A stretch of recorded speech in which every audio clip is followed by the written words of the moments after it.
Chapter 3 of Exodus, the Lord spoke to Moses from a burning bush. He called Moses into ministry. He wanted Moses to go back to Egypt and free his people. Moses argued with the Lord all the way into chapter 4 because he said the people wouldn't believe him.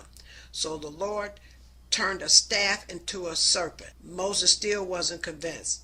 Then the Lord told him to put his hand in his bosom and then take it out. And when he took it out, his hand was white as snow, leprous. He said, now put it back in. He put it back in the bosom, and the hand was returned to its normal color. Then he told Moses, if they didn't believe the first sign, they will believe this second one. Which hand would have that kind of visual impact to convince the people?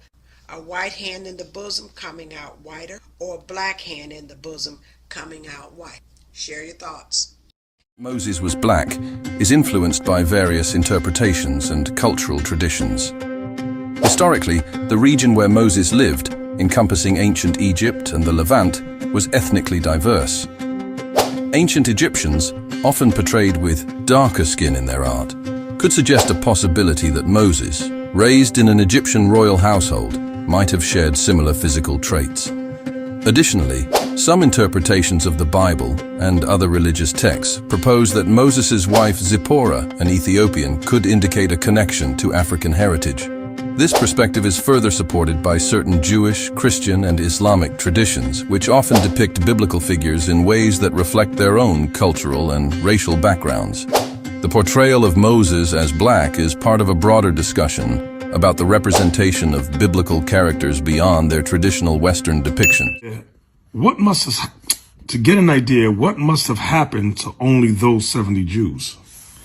Think of what has happened to Negroes in the United States who came in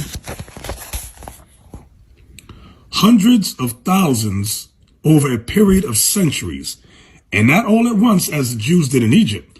The Negroes are so Americanized that were it not for their color, one would forget that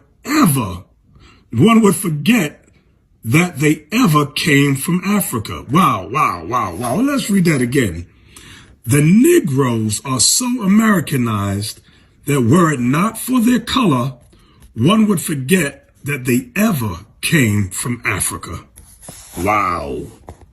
Let's go down here. Oh, do y'all see that? Moses himself was black, period. You see the period?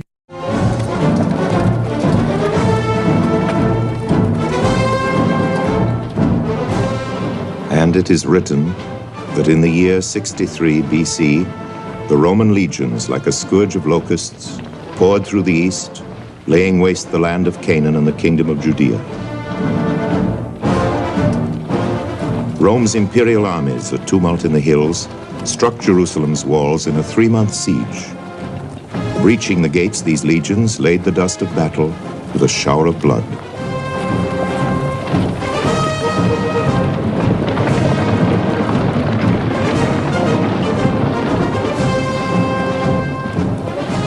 Under the eye of General Pompey, the holy city fell, her people strewn like wheat in the harvest time of Rome.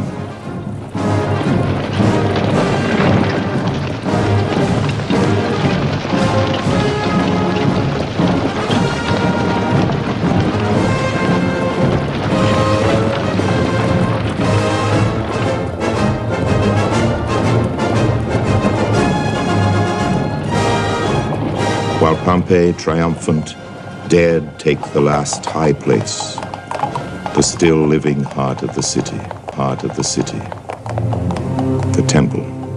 Your people, you said, right? The Rome that was persecuted in 70 AD, right? You said so? Okay, read. They put an end to the Jewish state with great slaughter. During the period of the military governors of Palestine, many outrages and atrocities were committed against the residue of the people. During the period from Pompey to Julius, it has been estimated that over 1 million Jews fled into Africa, fleeing the Roman persecution and slavery. The slave market was full of black Jewish slaves. Black Jewish slaves. Nah, red Jewish slaves. Black Jewish slaves. Black Jewish slaves. This is a historian, a history book. So, the Jews were black. They were not white. Book titled From Babylon to Timbuktu. In his book, Dr. Windsor gives an account of the scattering of the Israelites. In 70 AD, General Vespasian and his son Titus put an end to the Jewish state with great slaughter. During the period of the military governors of Palestine, many outrageous and horrific atrocities were committed against the residue of the people. During the period of Pompey to Julius, it had been estimated that over 1 million Israelites fled into Africa, fleeing from Roman persecution and slavery. Millions of Israelites who escaped the persecution of the Roman-Jewish War fled into the interiors of Africa. You've got to ask yourself, why did the Israelites run to Africa? The same reason why the parents of the Messiah fled to Egypt, to blend in. They were black and needed to blend in with other dark-skinned people. Rudolph R. Windsor, in his book Babylon to Timbuktu, points out, the black Jews who migrated to the Sudan from the north converged with the black Jews migrating from the eastern Sudan to the countries of the Niger River. There is much proof, and still much more to be revealed by scholars, that there existed prior to the slave trade and subsequent to it many tribes, colonies, and kingdoms in West Africa. Page 120. 1,600 years later, their descendants were rounded up and captured by African and the Arabs slave traders, and sold to the Europeans, fulfilling the curses that were written in Deuteronomy, the 28th chapter. Moses forewarned the children of Israel of the curses that would befall them if they did not follow the commandments of the Most High. But it shall come to pass, if thou wilt not hearken unto the voice of the Lord thy God, to observe to do all his commandments and his statutes which I command thee this day, that all these curses shall come upon thee and overtake thee.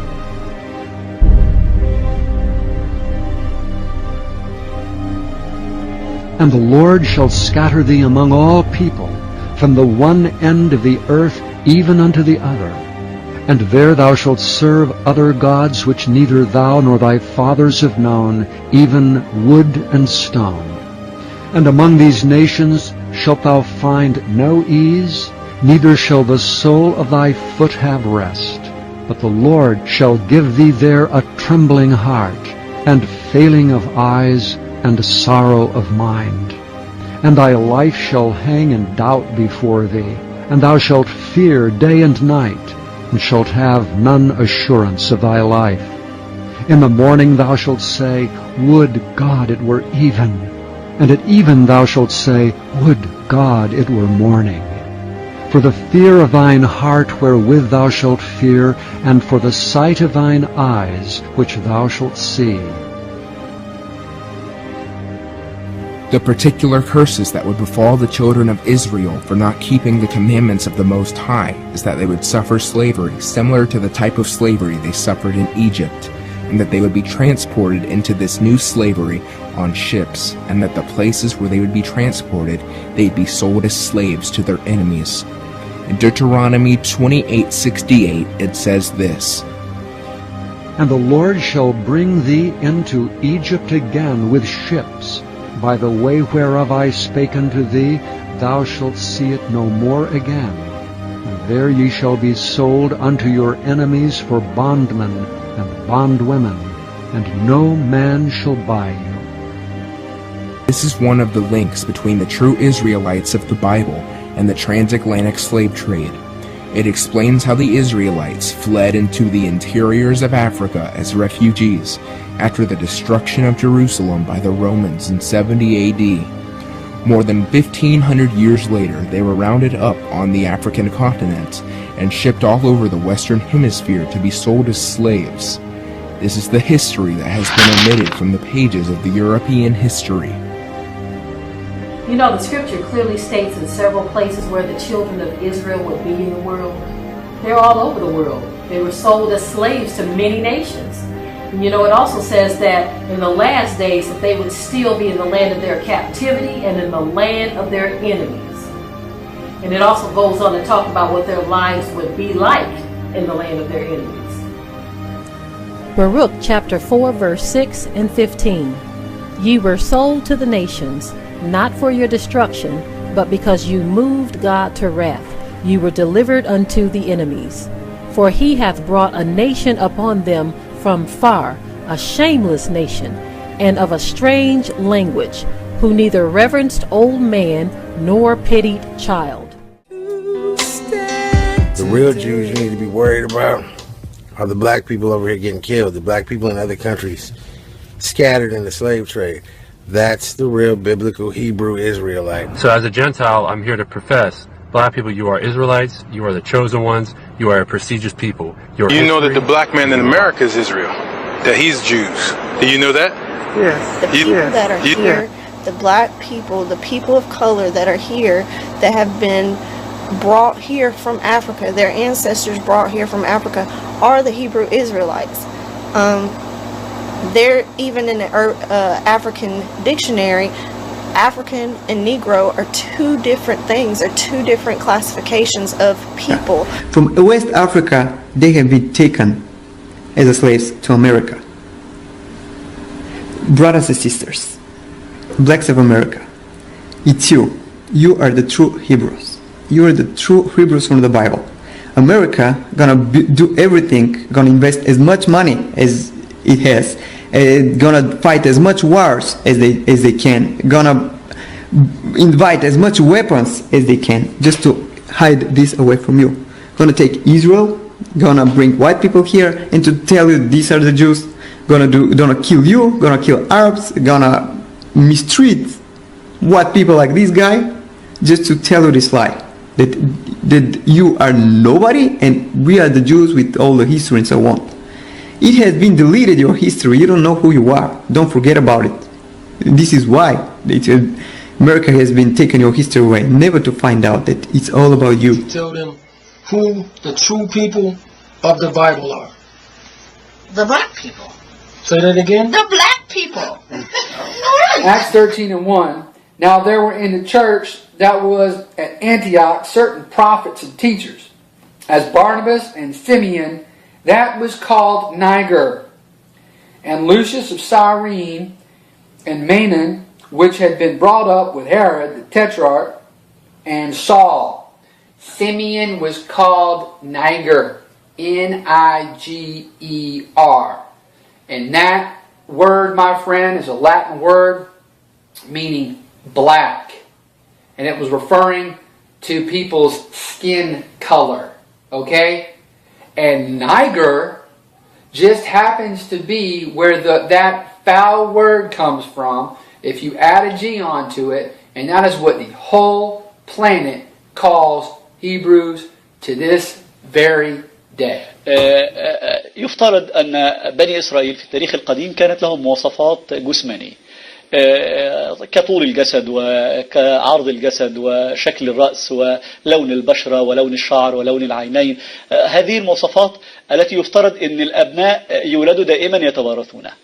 اليهود الآن منهم الزنجي ومنهم صاحب الشعر الأصفر ومنهم صاحب العيون الزرقاء، يعني تقريبا يتنوعوا ما بين أجناس البشر المختلفة، وبالتالي الحديث عن أن هؤلاء في العصر الحديث لهم علاقة ببني إسرائيل في التاريخ القديم هذا ليس صحيح. Everybody blames the Jews for killing Christ, and then the Jews try to pass it off on the Romans. I'm one of the few people that believes it was the blacks. I would interject that the true biblical Hebrews are the so-called African American people that are scattered abroad throughout the world. Paul healing people as a white man, lies. You know what movies we're talking about? They're all lies.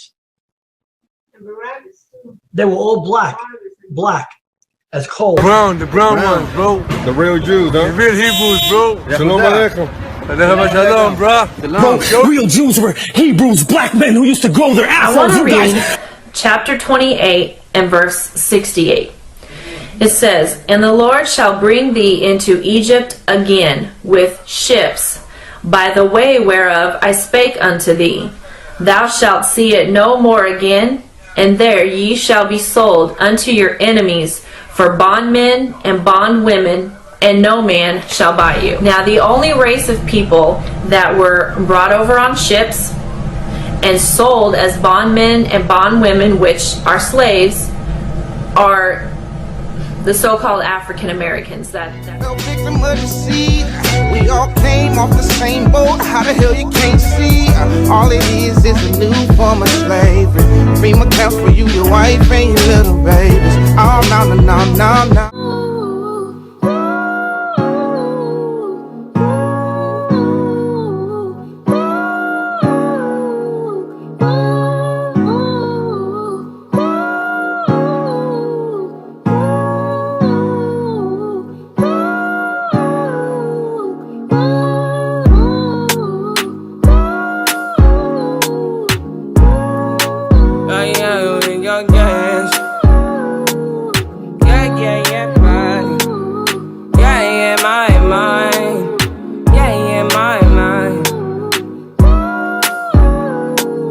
People who think that like black people or Africans are the real Jews, and we're just these like European fake Jews or new Jews or something. New Jews. So here's the thing, like there are African groups that claim to be Israelite tribes. We actually visited one. There was we took a trip as part of a mission to Nigeria. A lot of Igbo people believe they're a lost tribe of Israel. And so we actually made a connection because we're Rhode Island, and Rhode Island does these things where like the Igbo people of Nigeria and the Rhode Island Jewish community like connected, and they sent a couple of tribal elders here, and then we went to the Igbo land in Nigeria, me and my friend Shai Afsai, who led the trip, and my wife Naomi. It was a great time of like and like they're doing a Jewish thing there in Nigeria, and so like that's real, like that's legit. Israel are not white people. They are not white people. They are black like us. They not like us. They not like us. They not like us. All right, you all. We're going to get down to the nitty-gritty of the Igbo people. I am here in Igbo land in Nigeria. Things have been transpiring, and we have, as a people, Black Americans, the diaspora, have really been delving into the history of who we are, where we come from, more than ever in a span of time.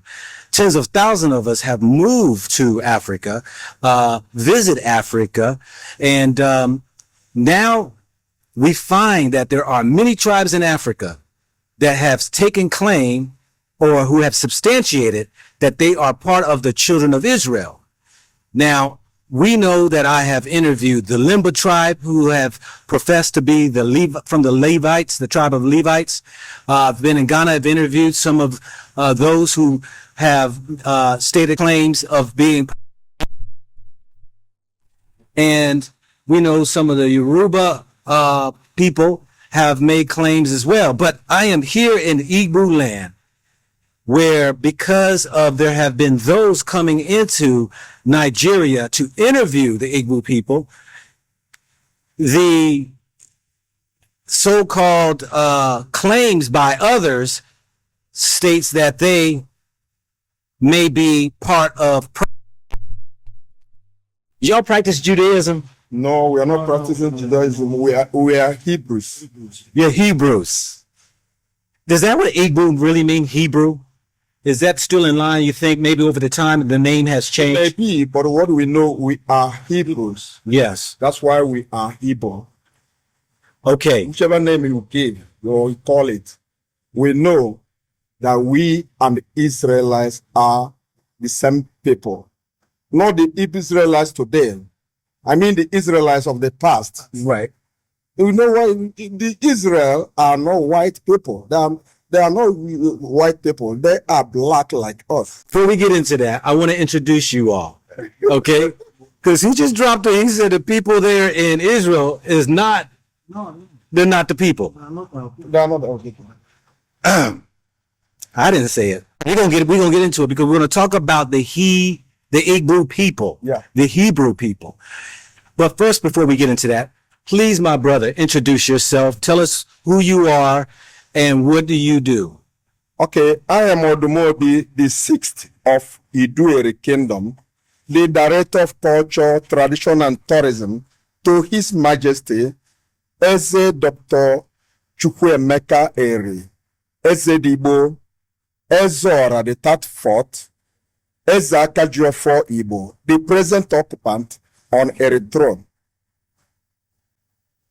I want to clarify that because I'm not sure that you got a very thick accent. So I know currently you have a king that is the 34th king in place right now. Yeah. And you say that Ere, which if you hold that up and show the camera, we're going to get into that too in my next video.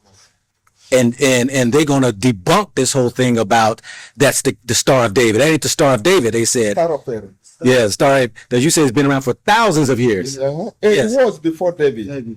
It was before David. So anyway, before we get to that, y'all gotta watch these videos because I'm going to shatter the whole mindset of what has been put out here to fool people. So you said that Eri is the son of God. God was the seventh son. Seventh son. God is the seventh son of Jacob. Yeah. Okay. All right.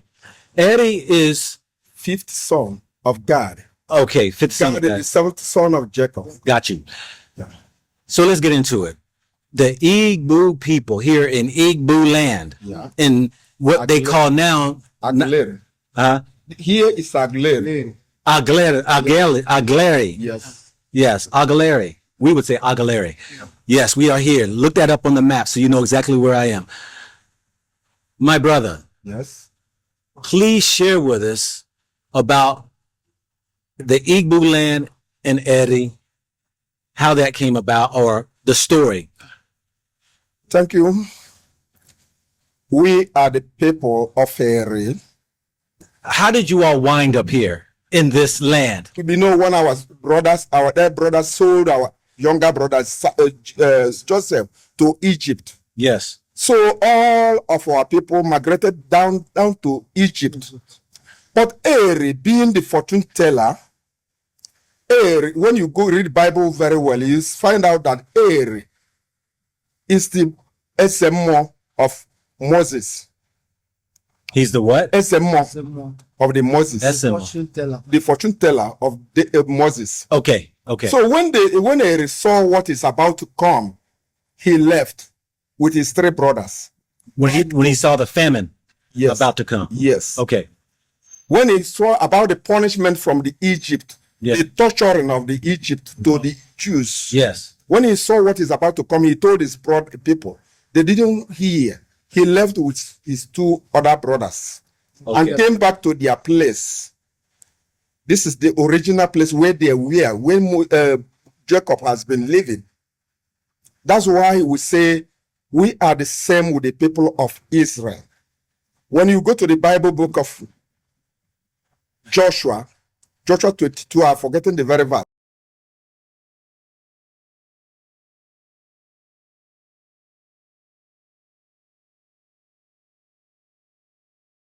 Joshua 22, I'm forgetting the very verse. He found out that the tribe of Gad built an altar of witness at the east of river Jordan, telling the people of Israel that they are not there, but they are going far place. That years after years, that the people of Israel will deny them.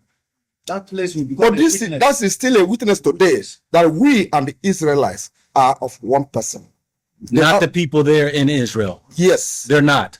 Yes. When you go to Israel now, when you read the Bible now, you find out the altar for witness built by the tribe of God.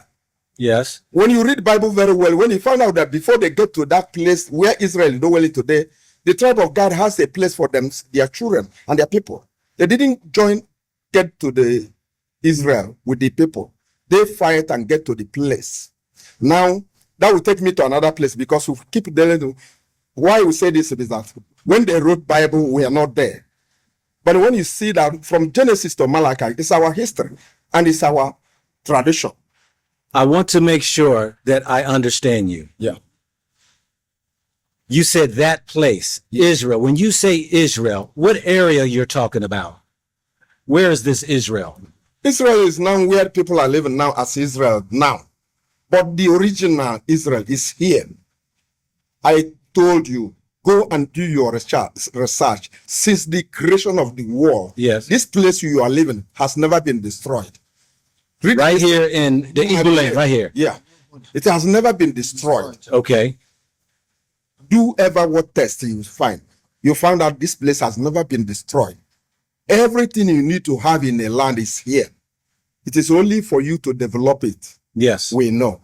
And that's what is the problem the Igbos have today. It is like almost everybody is pressing Igbo down because they know what they have. They know what they are doing. They know what is in them. They don't give them chance.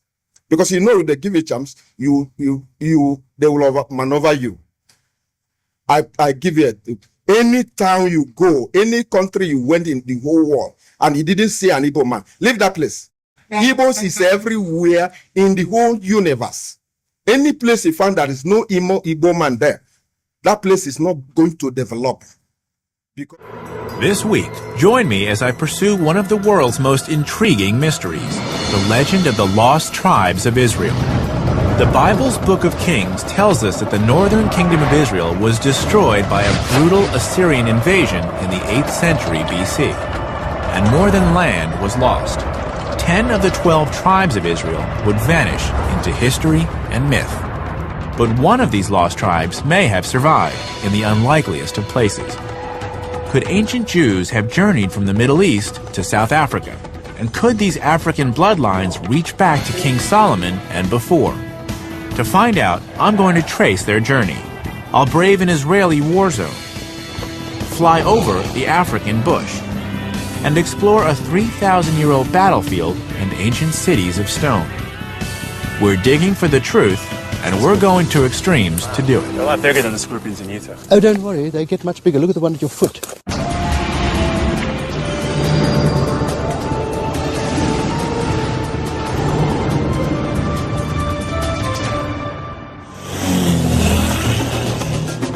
This is the Limpopo River, the northern border of South Africa. I've come to hear the story of a local group of people with astonishing ties to the story of the lost tribes of Israel, the Lemba. Today, they live only a few miles away from here, but this would have been the final challenge in an epic journey across deserts, oceans, and jungles. I'm Josh Bernstein, and my goal is to follow in their footsteps to determine if this fascinating story could possibly be true. Today, the Lemba are mainly concentrated in the shadow of the Soutpansberg Mountains in the far north of South Africa. To the casual observer, they look and live much like any other traditional Southern African community. But if you scratch below the surface, there are some intriguing differences. Here I am in South Africa, and there are these men wearing skull caps and talit, shoulder wraps. You would see this in any synagogue in America or Israel, but I never thought I'd see it here in South Africa. I want to find out how these people seem to have Jewish customs. Samuel Moeti is president of the Lemba Cultural Association. Pleasure. So, I'll be honest, I came into this village and the first word I heard was shalom, yes. A Hebrew word. Yes. How's that possible? How is it that the Lemba are speaking Hebrew? The Lembas are the original Hebrews, and they were scattered, as you know, and they crossed into Africa. So they were scattered all over. So in South Africa, in many parts of South Africa, you find the Lembas who are actually Hebrews. Hebrew. So the Lembas claim to be descendants of ancient Israelites? Not claim. Descendants of ancient Israelites? Not claim. They are. They are? They are. Okay. We are the original African Hebrew. We are scattered all over.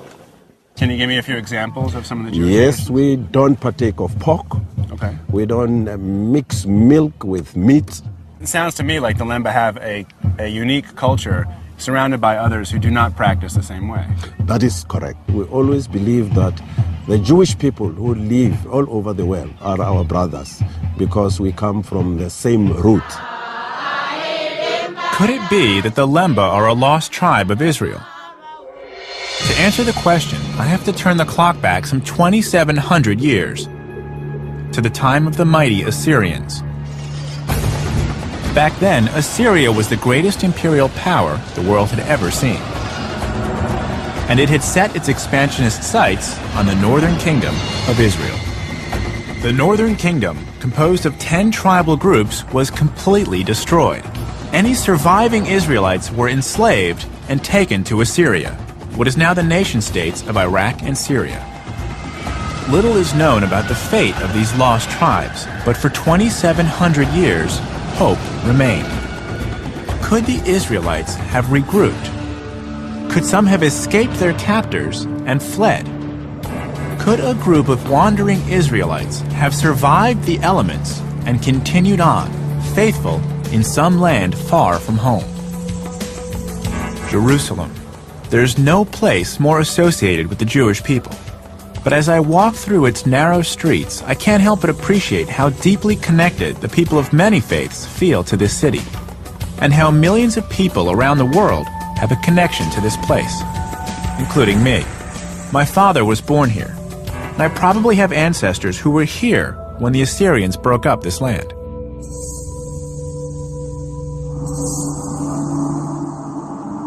One of my relatives has told me that my grandparents are buried in this very graveyard on the Mount of Olives. I've never visited their graves before, but I've decided to try and find them.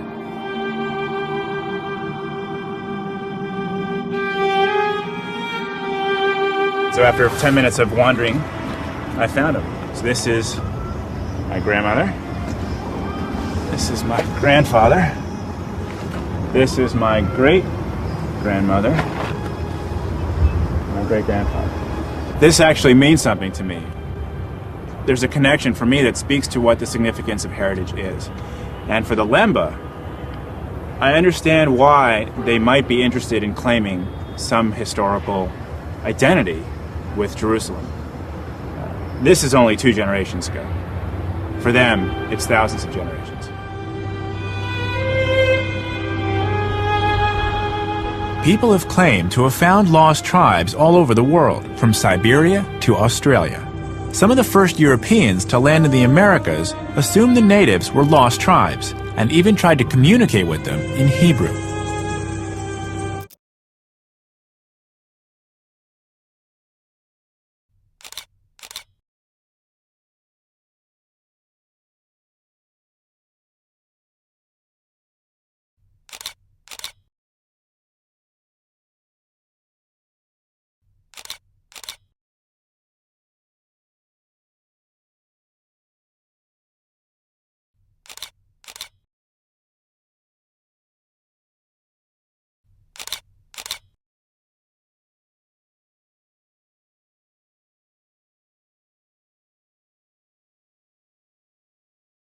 On November 2nd, 1917, Britain's Foreign Secretary Arthur Balfour wrote a letter that would set off a conflict still being fought more than 100 years later.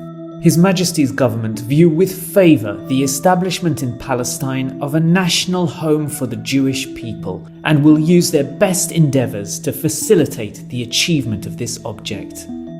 When Balfour wrote of his government's intent to create a Jewish homeland in Palestine, 90% of the people living there were not Jewish. Just 31 years later, most of them were gone. כמה אתה חושב אנשים הרגת ככה? לא ספרתי. אני לא יכול לדעת בחיי.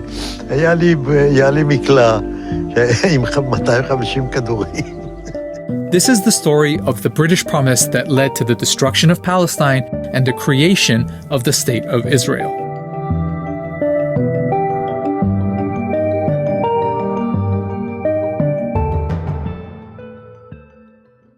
Let's start with the obvious question.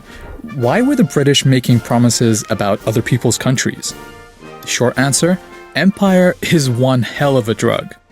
This was World War I, and the British were making lots of promises. In addition to promising a Jewish homeland in Palestine, they promised Arab leaders independence if they rose up against Britain's enemy, the Ottoman Empire. The Arabs did. Hollywood even made a movie about it. Arabia's for the Arabs now. That's what I've told them anyway.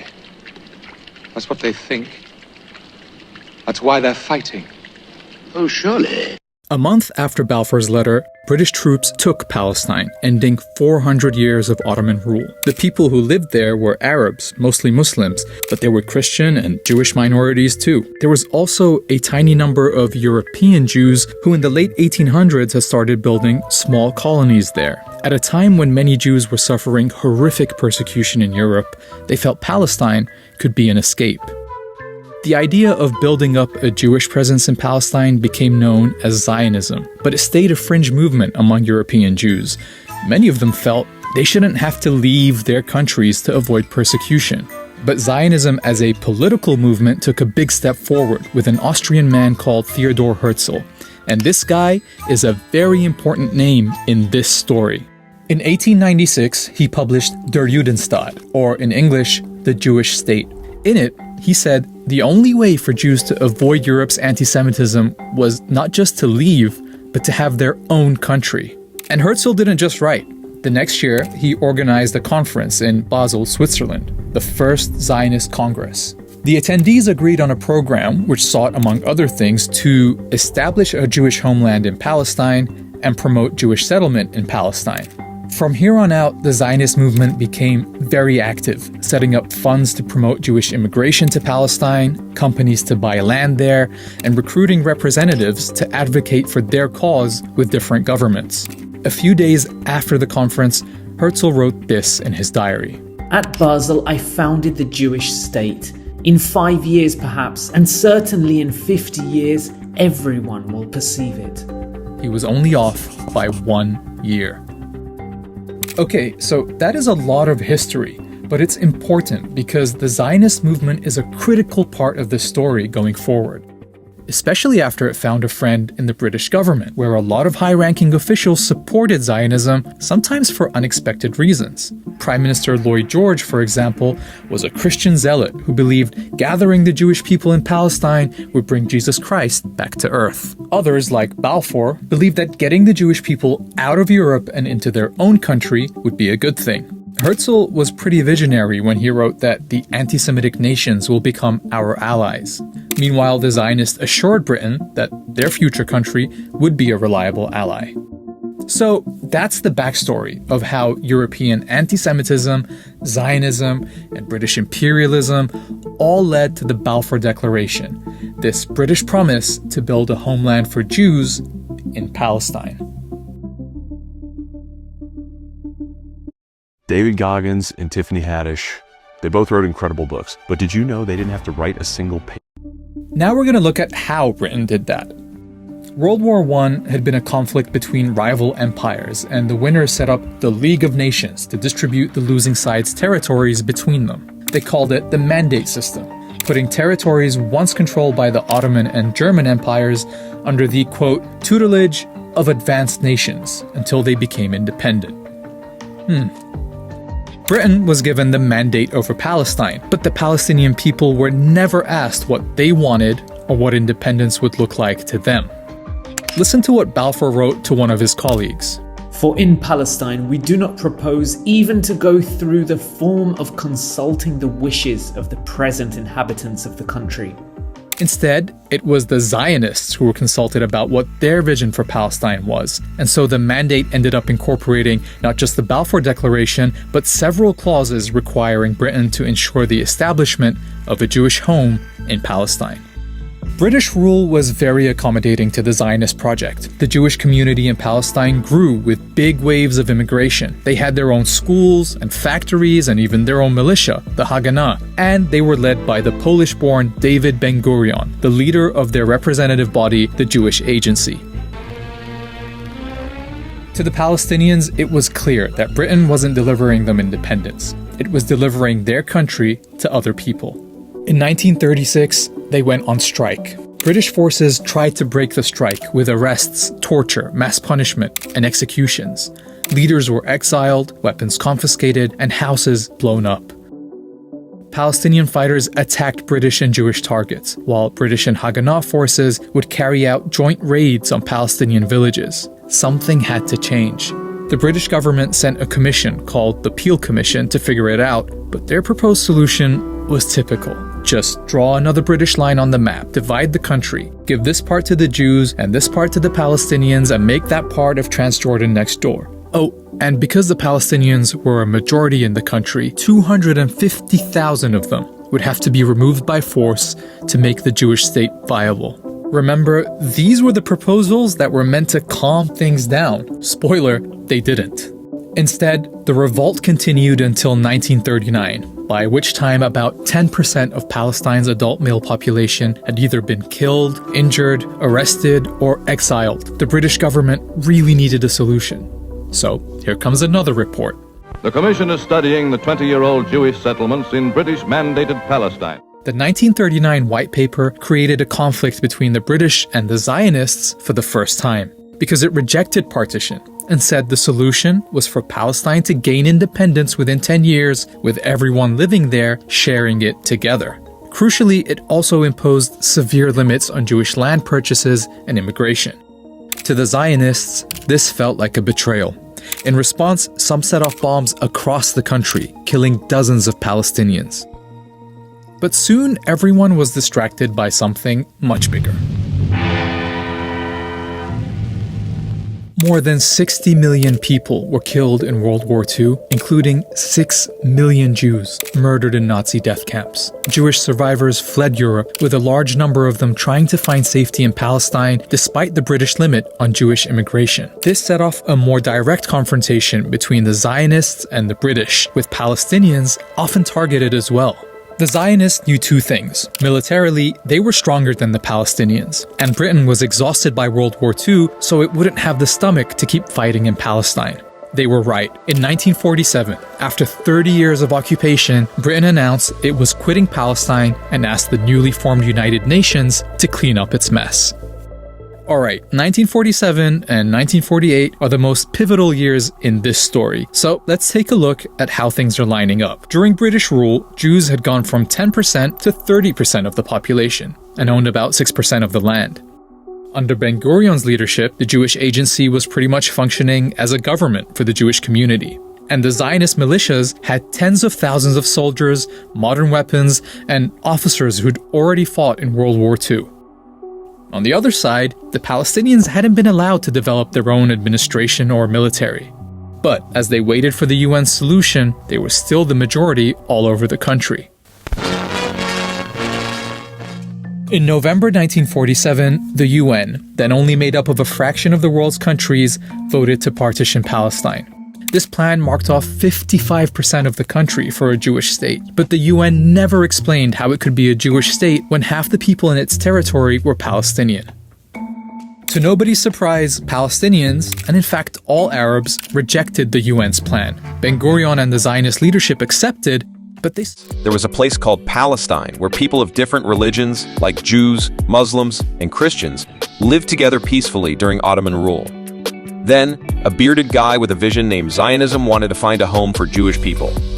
During World War II, there was a lot of fighting among different groups, and especially this one white guy wanted to harm Jews for strange reasons. So, Jews decided to settle in Palestine for a while and work things out. They entered in Palestine with a banner saying, "Germans destroyed our families and homes. Don't you destroy our hopes?" As time passed, they, along with their European and American friends, decided to take over a big part of the land. In 1948, with the support of the United Nations, Jews made this land their own. The Palestinian people, of course, didn't agree with this and decided to fight back this new form of colonialism. Sadly, the Palestinians didn't have strong allies in Europe and America, so they lost their land to the Reds. Once, there was a place called Palestine. The difference between being a Christian, between being a Jew, between being a Muslim. So, Jews believe that Jesus was not the Messiah and was not a good prophet, and he obviously wasn't God. Muslims believe that Jesus was a very good prophet, and a typical devout Muslim has far more respect for Jesus than a typical American. They believe in Jesus as a good prophet. Repeatedly in the Quran, Muhammad says Jesus is not God. But in the New Testament, the eyewitnesses who saw and heard Christ insisted Jesus claimed to be God by both his words and his actions. So, you see, the basic issue is who is Jesus? And Judaism, Islam, and Christianity disagree. Deals, betrayal, and a war that's lasted almost 100 years. This is what happened when the richest family in the world decided to create their own country. In 1917, the Rothschilds, the trillion-dollar family that invented modern-day banking, used their money, power, and influence to strike a secret deal with the British government. That deal eventually led to the creation of the country of Israel. But what makes this story more bizarre is the crazy personality of the man who orchestrated this deal, Lord Walter Rothschild. Walter Rothschild was an enigmatic mega-billionaire with so much money that instead of using horses to pull his carriage, he imported zebras from Africa just to show off.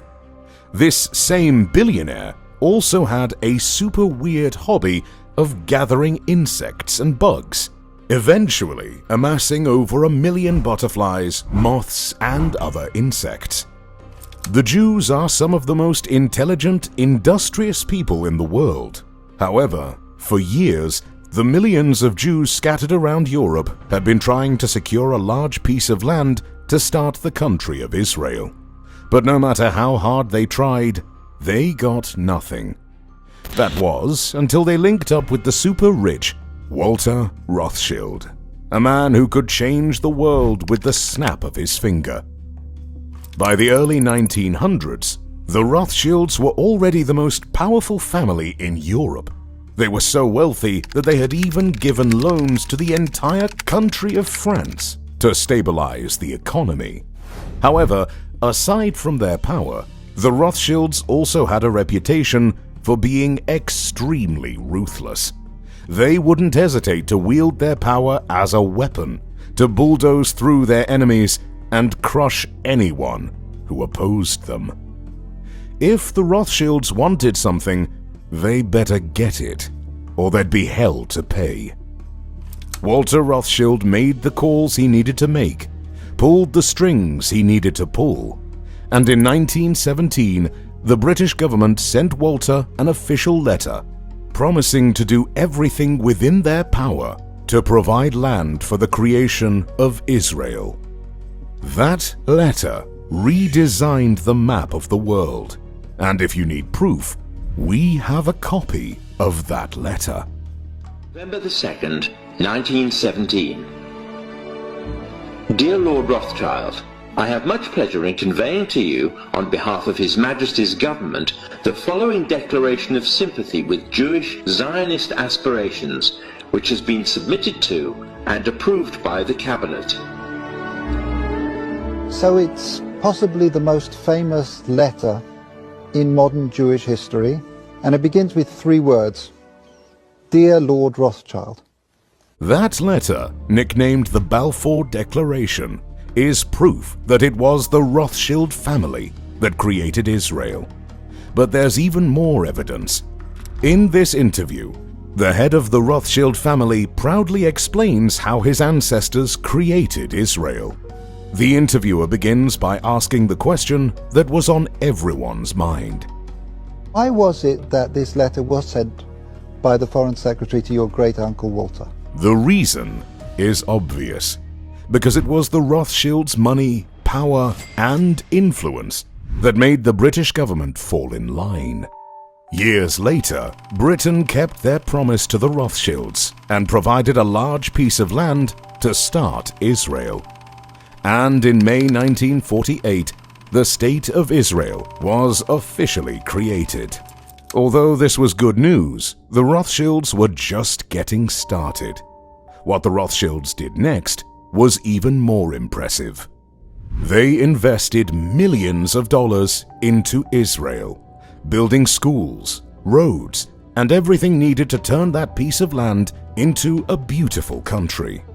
James Rothschild single-handedly paid for Israel's Congress building, while Dorothy D. Rothschild paid for Israel's Supreme Court building. However, the more money the Rothschilds spent, the more problems they created. Why? Because the land the British gave to Israel actually belonged to another group of people, called the Palestinians. And that land dispute sparked the series of conflicts between Israelis and Palestinians that's gone on for decades.